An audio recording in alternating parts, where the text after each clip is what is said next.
3 years after the horrors of the Holocaust, the UN passed its first international treaty to help prevent future genocides. Yet another 43 occurred between 1956 and 2016, resulting in about 50 million deaths. Failing to understand the past means we're doomed to repeat it, so survivors from around the world are sharing their personal stories in a powerful new exhibit to help prevent further mass atrocities. For us genocide survivors, we still struggle. All became dehumanized in that constant struggle to survive. Era un ambiente de terror y de violencia.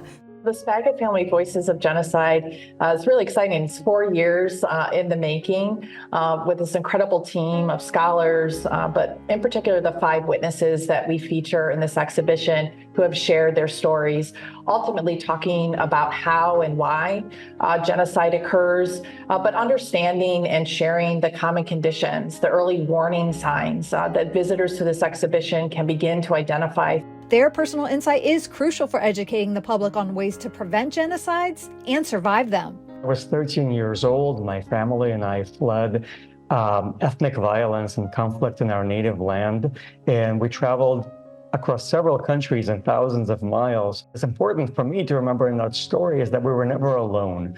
There were other refugees who fled before us, who passed down stories with tips of their survival. There were people we encountered along the way who went out of their way to show us kindness and support.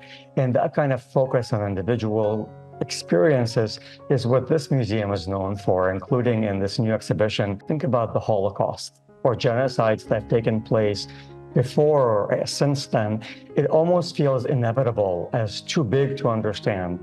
But it's only by focusing on the individual stories of the perpetrators, collaborators, bystanders, rescuers, resistors, and victims and others that you can understand the history at a human scale. We're hoping that our visitors will understand the common humanity that we share. So how do we turn that compassion into action?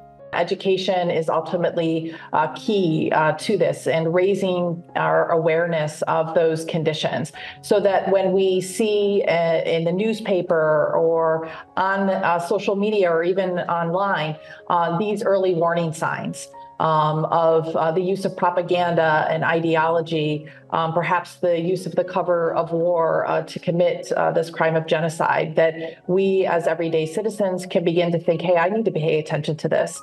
I need to alert my elected officials, or I need to hold an event to make more people aware of this.